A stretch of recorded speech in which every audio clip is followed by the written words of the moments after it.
Hola queridos estudiantes, estoy muy feliz de compartir un día más con ustedes y llegar a sus hogares por este medio. Iniciaremos disfrutando del trabajo diseñado con amor para esta nueva etapa, donde seguimos aprendiendo desde casa y preservando la salud. Hoy iniciaremos con los contenidos del segundo cuadernillo, donde aprenderás muchísimo. ¿Por qué son importantes los ángulos en la cotidianidad? Los ángulos son importantes ya que en nuestra vida cotidiana los utilizamos en distintos sectores de cada trabajo. Debemos pensar que serán utilizados de una forma u otra, de manera que le den total perfección en la terminación de cada labor realizada, desde lo más simple hasta lo más complejo, teniendo en cuenta su buen funcionamiento. Los ángulos son empleados en cada actividad que realizamos, aunque no nos demos cuenta, desde cosas tan simples como cambiar un bombillo, en donde se debe saber el ángulo perfecto para insertarlo debidamente, hasta cosas más complejas como la elaboración de unos planos en la construcción de un edificio. Cuando clavamos un clavo, cambiamos un bombillo o apretamos un tornillo, debemos tener en cuenta la posición del ángulo de inclinación y de rotación, ya que si tratamos de hacer algunas de estas labores y no utilizamos un ángulo perpendicular, ángulo recto, a la superficie en la que se trabaja, el clavo se resbalará. El tornillo y el bombillo no se dejarán rotar sobre su propio eje y por consecuencia no se podrá lograr el objetivo de cada trabajo. Para actividades más complicadas también se utilizan los ángulos. Por ejemplo, cuando un arquitecto está elaborando los planos de una casa, necesita medir los ángulos para saber si cada puerta o ventana va a abrir correctamente, o si va a quedar mal instalada por una medición de un ángulo mayor o menor del necesario. Existen situaciones en las que pasa desapercibida la importancia de los ángulos, como en un partido de fútbol cuando se va a realizar un pase o un penal y el jugador debe calcular con exactitud el ángulo en el cual va a patear el balón para que se haga una jugada exitosa. Por estas y un sinfín de razones, los ángulos son de suma importancia y lograr conocerlos e incorporarlos en nuestra vida cotidiana solucionará más de algún problema que se nos presente en un futuro próximo. Los ángulos pueden ser medidos con un transportador. Te explico. Cuando compras un juego de reglas, normalmente incluyen un transportador. Es aquel instrumento que tiene forma de medio círculo. Este está dividido desde 0 hasta 180 grados.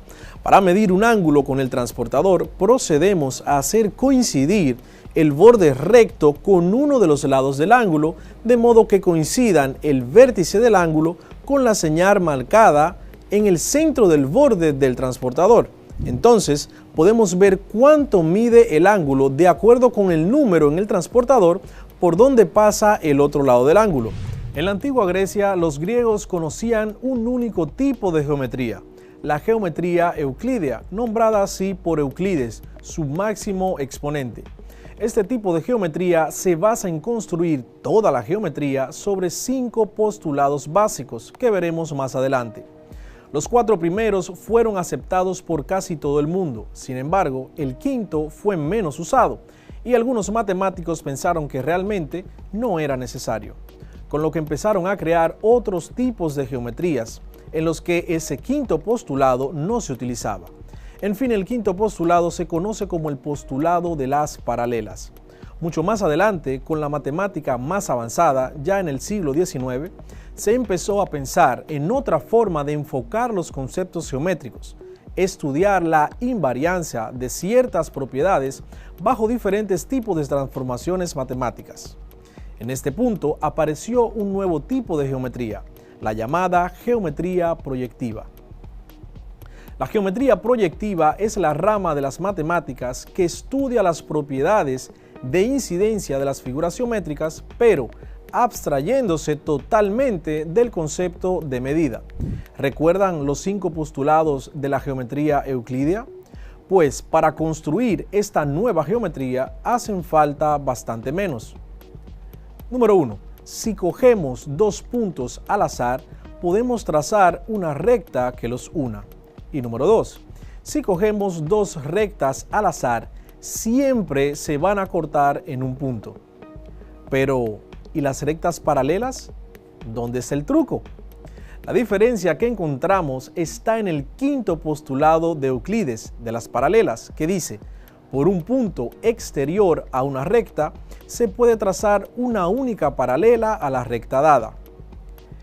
Este axioma en geometría proyectiva no existe, de modo que todas las rectas son secantes, es decir, se cortan en un punto. Todas las rectas que conocemos como paralelas proyectivamente se cortan en el mismo punto. ¿Dónde está ese punto?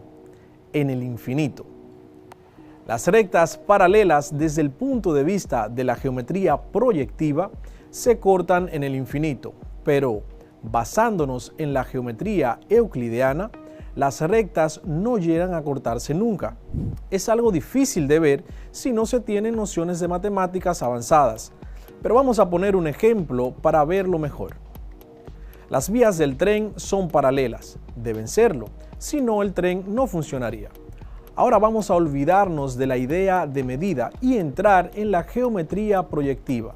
Si estuvieras en medio de las vías del tren, ¿qué ves? Verías algo así. Desde el punto de vista, sin tener nociones de distancia, ambas barras laterales de las vías se acercan cada vez más y más. Luego, lejos en el horizonte, van a cortarse. ¿Y dónde está el horizonte? Pues en el punto llamado infinito. Es lo mismo, llamado de distintas formas. Un matemático lo llamará infinito. Un pintor de cuadros lo llamará punto de fuga. Pero, ¿es esto cierto? Más que matemática parece filosofía. Pues sí, es cierto. Es más, en el siglo XX, el propio Einstein, apoyándose en los exhaustivos desarrollos geométricos de los matemáticos del siglo XIX, consiguió demostrar que, a gran escala, el universo se puede interpretar mejor con estas nuevas geometrías que con el rígido espacio euclidiano. Y ahora, ¿qué piensas? Bienvenidos al cuarto grado de secundaria del año 2020-2021. Hola queridos estudiantes, qué alegría poder continuar desde este espacio, compartiendo temas de interés para su desarrollo intelectual. Soy tu profesor Alexander García. Esto es Cuarto de Secundaria, el único espacio donde las matemáticas toman sentido. En la clase anterior destacamos los sistemas de medidas de ángulos y cómo hacer conversiones entre ellos.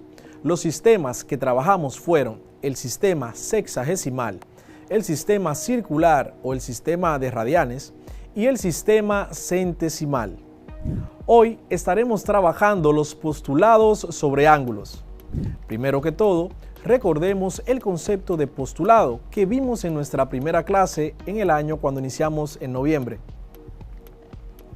Postulados son proposiciones, es decir, afirmaciones tan evidentes que generalmente se aceptan sin demostración. La obra Elementos de Euclides está basada en 5 postulados que se consideran aplicables a todas las ciencias. Estos son postulados de Euclides. Número 1. Dos puntos distintos cualesquiera determinan un segmento de recta. Número 2. Un segmento de recta se puede extender indefinidamente en una línea recta. Número 3.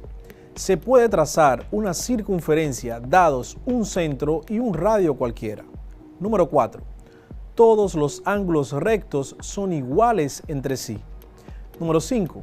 Si una recta M corta a dos rectas P y Q de tal forma que la suma de los ángulos interiores sobre el mismo lado de M es menor que dos ángulos rectos, es decir, menor que 180 grados, entonces las rectas P y Q se cortan en el lado de M en el que la suma de los ángulos interiores es menor que dos ángulos rectos. El padre de la geometría, Euclides, su obra Elementos, estaba fundamentada en 5 postulados que aún siguen vigentes hoy, dentro de los cuales el quinto, conocido como el postulado de las paralelas, ha sido el más renombrado, puesto que no fue aceptado por muchos matemáticos de la época, Más adelante se demostró que la geometría proyectiva, este postulado lo rechaza, es decir, que no es válido. Ahora te invito a profundizar más sobre el tema y seguir trabajando con tu maestro tutor. Gracias por seguir aprendiendo desde casa y preservando tu salud. Soy tu profesor Alexander García. Esto fue Matemáticas para cuarto de secundaria. Nos vemos en la próxima.